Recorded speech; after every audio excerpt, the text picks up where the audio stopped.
नमस्कार बंधुरा आज के आमी निरामिष भोगेर बाँधाकपि करे देखाबो। सामनेई तो सरस्वती पूजो आसछे और सरस्वती पूजोते सबार बाड़ीते भोग हये थाके और खिचुड़ी भोगेर संगे आमरा किन्तु सबाई बाँधाकपि घन्ट खेते खूबई पछंद करी।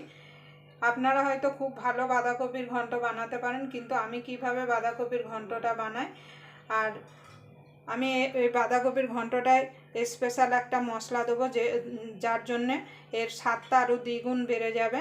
আপনারা আমি কিভাবে বাঁধাকপির ঘন্টটা বানাই তার জন্য আপনারা প্রথম থেকে শেষ পর্যন্ত ভিডিওটা দেখুন, আশা করি আপনাদের ভালো লাগবে। যদি বাঁধাকপির রেসিপি আপনাদের বাঁধাকপির ঘন্টর রেসিপি আপনাদের ভালো লাগে তাহলে অবশ্যই একটা লাইক করে দেবেন, আর আমার চ্যানেলে নতুন বন্ধু হয়ে থাকলে অবশ্যই চ্যানেলটা সাবস্ক্রাইব করে আমার পাশেই থাকবেন আর পাশের বেল আইকনটা অবশ্যই বাজিয়ে দেবেন আমি যখন কোনো নিত্য নতুন রেসিপি আপলোড করব সবার আগে পাওয়ার জন্য।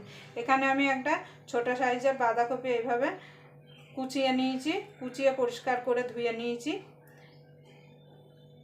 এখানে আমি কিছু আলু বড় বড় করে নিয়েছি।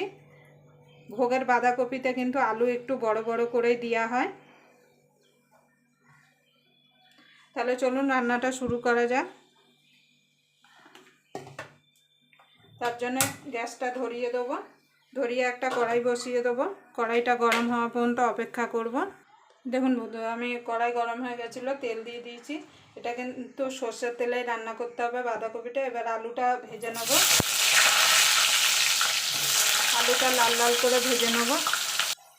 দেখুন বন্ধুরা, আলুগুলো লাল লাল করে ভেজে নিয়েছি, এবার তুলে নেব।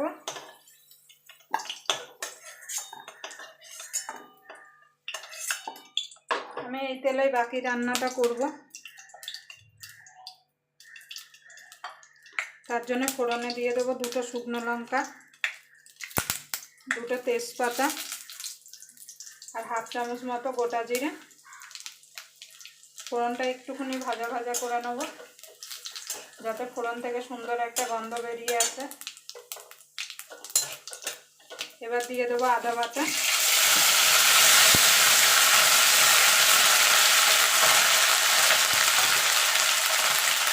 সামান্য একটুখানি নুন দিয়ে দেবো, তবে তেলটা ছিটকে গায়ে আসবে না।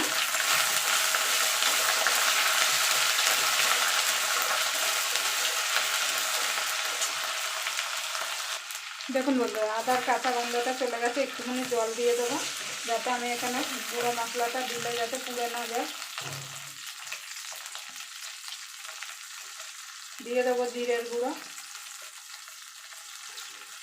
ধনের গুঁড়ো, হলুদ গুঁড়ো, ঝাল লঙ্কার গুঁড়ো। ঝালটা আপনারা আপনাদের স্বাদ মতো দেবেন। দিয়ে দেবো রঙের জন্য কাশ্মীরি লঙ্কার গুঁড়ো।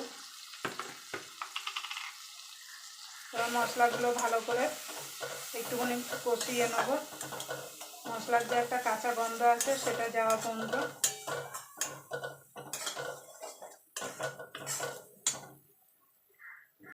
দেখুন বন্ধুরা, দুটো টমেটো দিয়ে দেবো।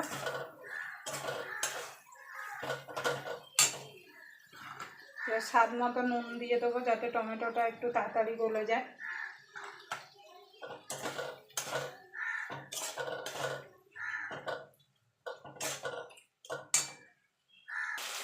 এবার আমি বাঁধাকপিটা কেটে রেখেছিলাম সেটা দিয়ে দেবো।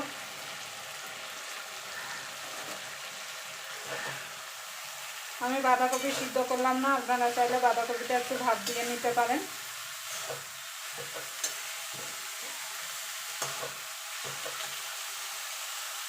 দেখুন বন্ধুরা, বাঁধাকপিটা কতটা কমে গেছে। এবার দিয়ে দেবো আলুটা,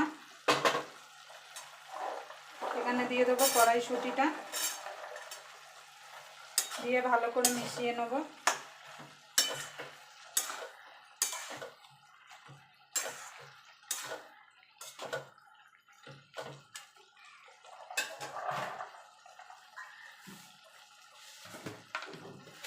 দিয়ে দেবো স্বাদ মতো একটু চিনি।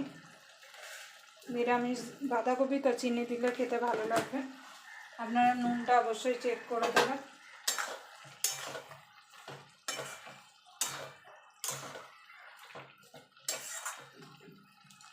আবার ঢাকা দিয়ে এটাকে মিনিট 3-4 রান্না করে নেব। দেখুন বন্ধুরা, তরকারিটা হয়ে এসছে। দিয়ে দেবো 3টে কাঁচা লঙ্কা। আর নামানোর আগে একটা মশলা দিয়ে দেবো, যে মশলাটার কথা বলেছিলাম আমার এখানে ভাজা আছে বলে আমি দিয়ে দিচ্ছি, আপনাদের ভাজা না থাকলে আপনারা শুকনো খোলায় জিরে, ধনে, গোটা শুকনো লঙ্কা, গোটা গরম মশলা দিয়ে ভেজে নিয়ে তারপরে পাটায় কিংবা মিক্সিতে আপনারা পেস্ট করে নেবেন। আর মশলাটা ভাজা থাকে, ভেজে আমি কৌটোয় রেখে দিই, তাহলে কিছু রান্না করতে গেলে সবসময় ভাজতে হবে না। এবার ঘি দিয়ে দেবো।